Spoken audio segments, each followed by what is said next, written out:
Hello student, welcome back. It is lecture 8, module 4, microcontroller and embedded system.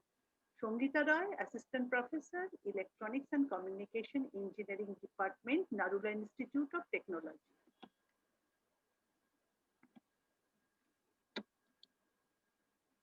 Introduction to embedded systems. Lecture 8, full custom, VLSI, semi-custom ASIC. ASIC, application specific integrated circuit. As the name indicates, ASIC is a non-standard integrated circuit that is designed for specific use or application. Generally, an ASIC design will be undertaken for a product that will have a large production, and the ASIC may contain a very large part of the electronics needed on a single integrated circuit.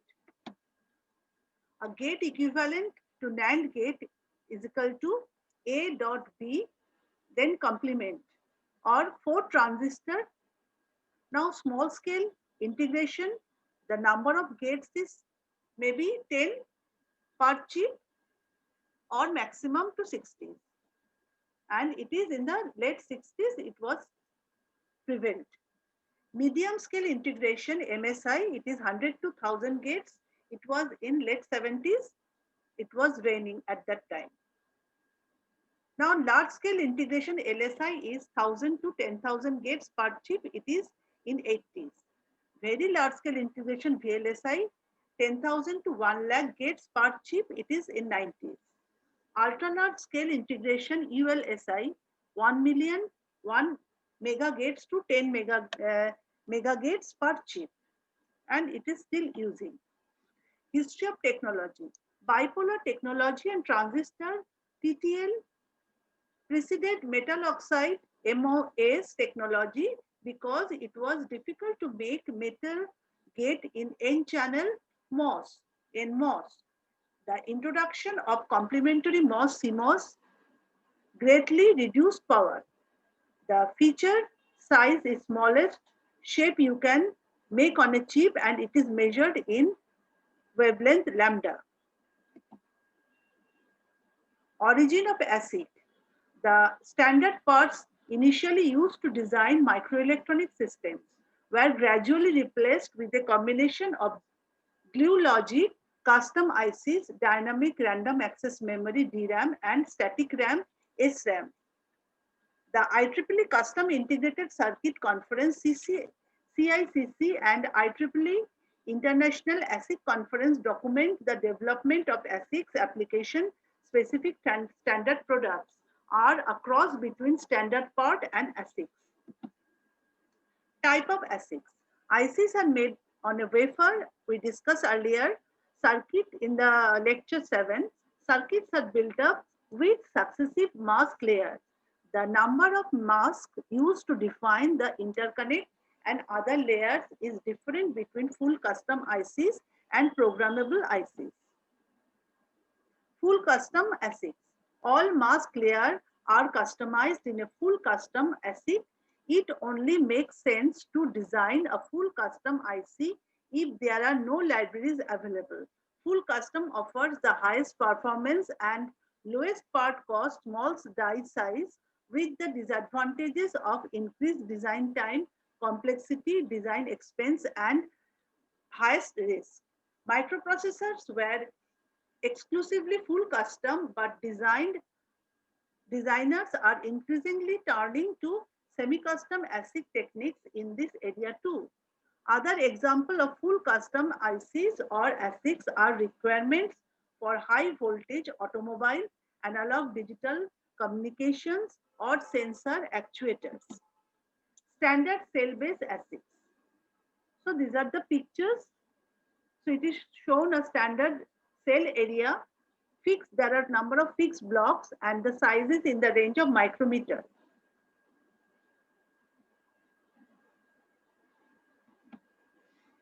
In DP depth path logic, we may use a depth path compiler and depth path library. Cells such as arithmetic and logic units, ALUs, are pinch each other to improve timing and density. So this is shown looking down on the layout of a standard cell from the standard cell library. Gate array based ASICs. The gate array, masked gate array, MGA or pre-diffused array uses macros or books to reduce turnaround time and comprises a base array made from a base cell or primitive cell. There are three types: channel gate arrays, channel-less gate arrays, structured gate arrays. So these are the examples how they are arranged. The classification of ASICs are shown below: full custom, semi-custom, programmable. Semi-custom are defined in standard cell-based gate array based. Now gate array based are channeled, channel-less and structured gate. Programmable is PLDs and FPGAs. Full custom ASICs. Full custom ASIC is one which includes some logic cells that are customized and all mask layers that are customized. A microprocessor is an example of a full custom IC. Designers spent many hours squeezing the most out of every last square micron of microprocessor chip space by hand. Customizing all the IC features in this way allow designers to include all analog circuit, optimized memory cells, or mechanical structures on an IC. For example, full custom ICs are the most expensive to manufacture and to design. The manufacturing lead time, the time required just to make an IC, not including design time, is typically 8 weeks for a full custom IC. These specialized full custom ICs are often intended for a specific application, so we might call some of them as full custom ASICs. In full custom ASIC, an engineer designs some or all the logic cell circuits or layouts specifically for an ASIC.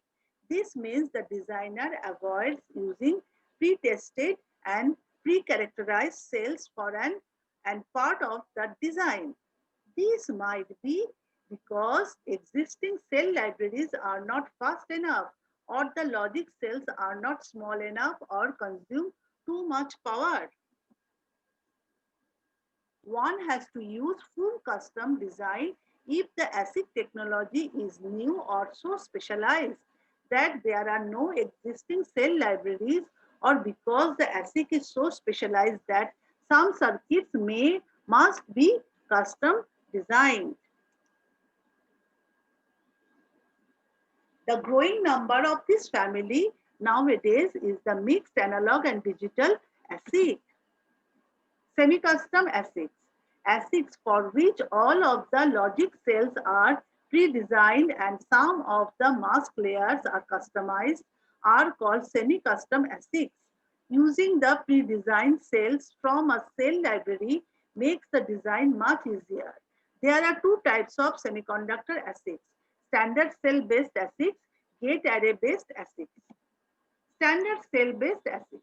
A cell-based ASIC uses pre-designed logic cells known as standard cell. Examples are AND gate, OR gate, multiplexer, and flip-flop. One can apply the term CBIC to any IC that uses cells, but it is generally accepted that the cell-based ASIC or CBIC means a standard cell-based ASIC. The standard cells areas, also called flexible blocks, in a CBIC are built of rows of standard cells like a wall built of bricks. The standard cell areas may be used in combination with microcontrollers or even microprocessors known as mega cells. Mega cells are also called mega functions. Full custom blocks, full level micros, SLMS, fixed blocks, ports, or functional standard blocks. The ASIC designer defined only the placement of the standard cell and the intercurrent in a CBIC. However, the standard cell can be placed anywhere on the silicon. This means that all the mask layer of a CBIC are customized and are unique to a particular customer. The advantage of CBICs is that designers save time, money, and reduce risk by using a pre-designed, pre-tested, and pre-characterized standard cell library. In addition, each standard cell can be optimized individually.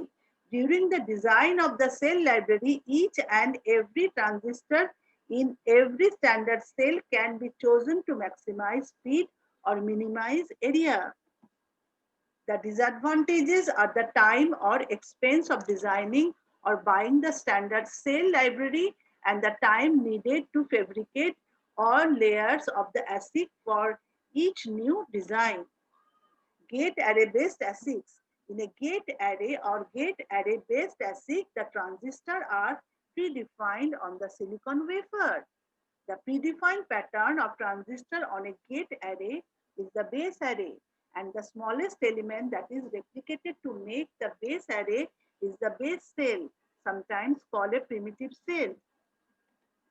Only the top few layers of metal which define the interconnect between transistor and defined by the designer using custom masks.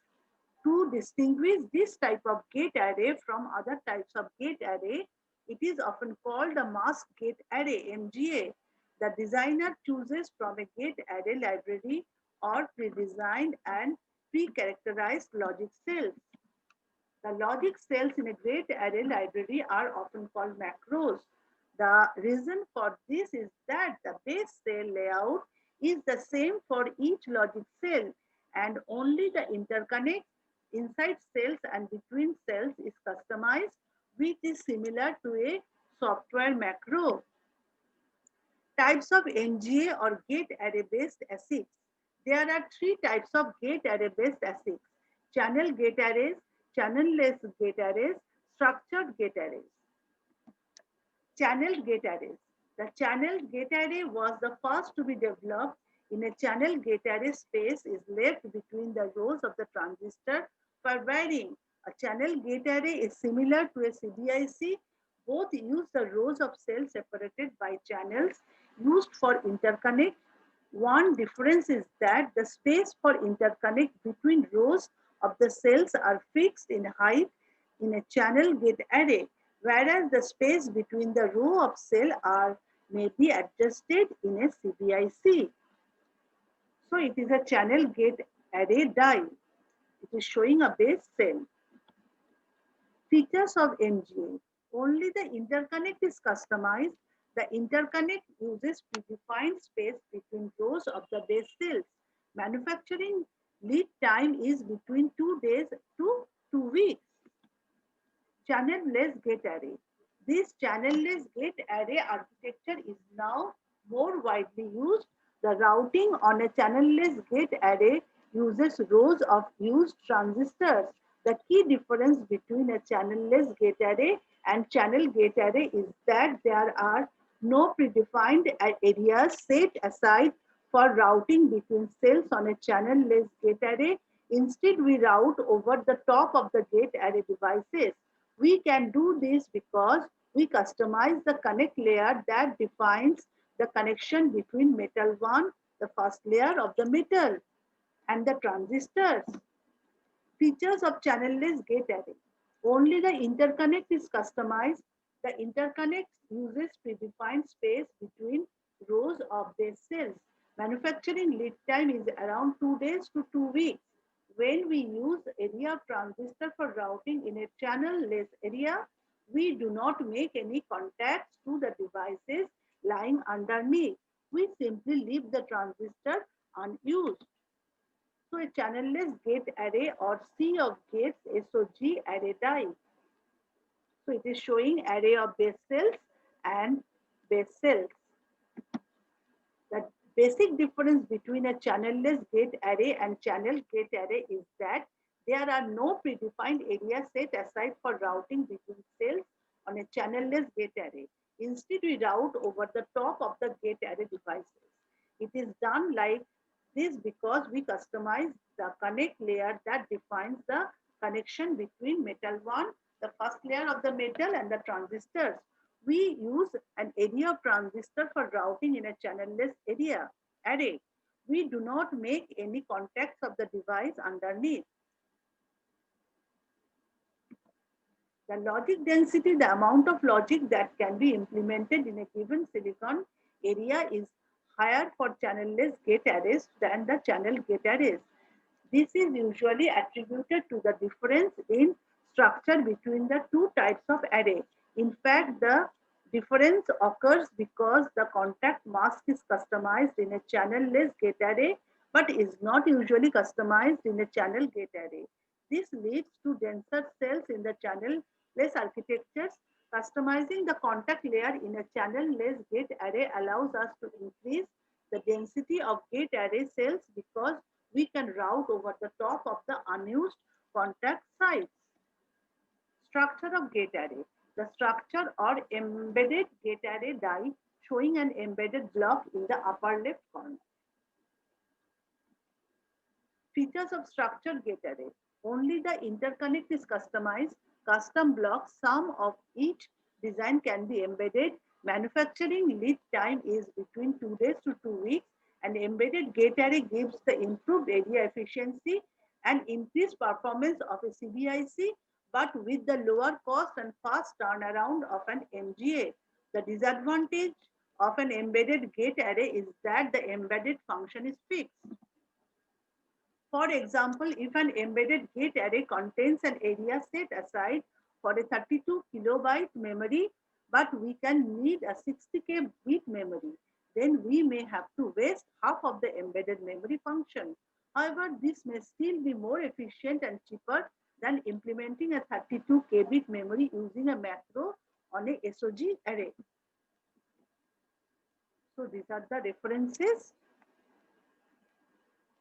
We are ending today's session over there, and thank you.